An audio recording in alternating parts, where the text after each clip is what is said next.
ಅದು ಪೊಲೀಸ್ ಸ್ಟೇಷನ್ಗೆ ಕಂಪ್ಲೇಂಟ್ ಕೊಟ್ಟ ತಕ್ಷಣ. ಎಲೆಕ್ಟ್ರಾನಿಕ್ ಸಿಟಿಯ ಇನ್ಫೋಸಿಸ್ ಕಂಪನಿಯ ಟಾಯ್ಲೆಟ್ನಲ್ಲಿ ರಹಸ್ಯ ವಿಡಿಯೋನ ಇಟ್ಟಿರೋದು. ಹೈದರಾಬಾದ್ ಮೂಲದ ಟೆಕ್ಕಿಯನ್ನ ಈಗ ಅರೆಸ್ಟ್ ಮಾಡಲಾಗಿದೆ. ಪಕ್ಕದ ಟಾಯ್ಲೆಟ್ ಕಮೋಡ್ ಮೇಲೆ ನಿಂತು ವಿಡಿಯೋ ರೆಕಾರ್ಡ್ ಅನ್ನ ಮಾಡ್ತಾ ಇದ್ದಂತೆ ಅವನು. ಎಲೆಕ್ಟ್ರಾನಿಕ್ ಸಿಟಿಯ ಇನ್ಫೋಸಿಸ್ ಕಂಪನಿಯ ಟಾಯ್ಲೆಟ್ನಲ್ಲಿ ರಹಸ್ಯ ವಿಡಿಯೋ, ಅಂದ್ರೆ ಅವನೆಲ್ಲೂ ಇಟ್ಟಿರಲಿಲ್ಲ, ಅವನಾಗೆ ಅವನು ವಿಡಿಯೋ ರೆಕಾರ್ಡ್ ಅನ್ನ ಮಾಡ್ತಾ ಇದ್ದಿದ್ದು. ಹೈದರಾಬಾದ್ ಮೂಲದ ಟೆಕ್ಕಿ ಅಂತೆ ಅವನು. ಪಕ್ಕದ ಟಾಯ್ಲೆಟ್ ಕಮೋಡ್ ಮೇಲೆ ನಿಂತು ವಿಡಿಯೋ ರೆಕಾರ್ಡ್ ಅನ್ನ ಮಾಡ್ತಾ ಇದ್ದಂತೆ. ಆಂಧ್ರ ಮೂಲದ ಸ್ವಪ್ನಿಲ್ ನಾಗೇಶ್ ಮಲಿ ಅಂತೇಳಿ 28 ವರ್ಷ ಅವನಿಗೆ. ಟೆಕ್ಕಿಯನ್ನ ನೋಡಿ ಮಹಿಳೆ ಕಿರ್ಚಾಡಿತಾಳೆ. ಆಗಲೇ ಇದು ಬೆಳಕಿಗೆ ಬಂದಿರೋದು. ಮಹಿಳೆಯ ಪತಿ ಕೊಟ್ಟ ದೂರಿನ ಬಳಿಕ ಟೆಕ್ಕಿಯನ್ನ ಅರೆಸ್ಟ್ ಮಾಡಿದ್ದಾರೆ. ಜೊತೆಗೆ ಅವನು ಬಳಕೆ ಮಾಡ್ತಾ ಇದ್ದಂಥ ಮೊಬೈಲನ್ನು ವಶಕ್ಕೆ ಪಡೆದುಕೊಂಡು ಅದನ್ನು ಪರಿಶೀಲನೆ ಮಾಡಿದಾಗ 30ಕ್ಕೂ ಹೆಚ್ಚು ವಿಡಿಯೋಗಳು ಅದರಲ್ಲಿ ಇರೋದು ಗೊತ್ತಾಗ್ತಾ ಇದೆ. ಅದು ಕೂಡ ಶೌಚಾಲಯದ್ದೇ ವಿಡಿಯೋಗಳು.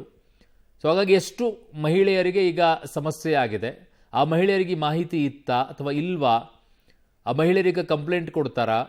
ಈಗ ಓರ್ವ ಮಹಿಳೆಯ ಪತಿ ಮಾತ್ರ ಬಂದು ದೂರನ ಕೊಟ್ಟಿದ್ದಾರೆ ಈ ರೀತಿ ಆಗಿದ್ದಕ್ಕೆ. ಕಂಪನಿ ಮಾತ್ರ ಈ ವಿಚಾರದಲ್ಲಿ ಎಲ್ಲೂ ಕೂಡ ಆಚೆ ಹೇಳಿರಲಿಲ್ಲ.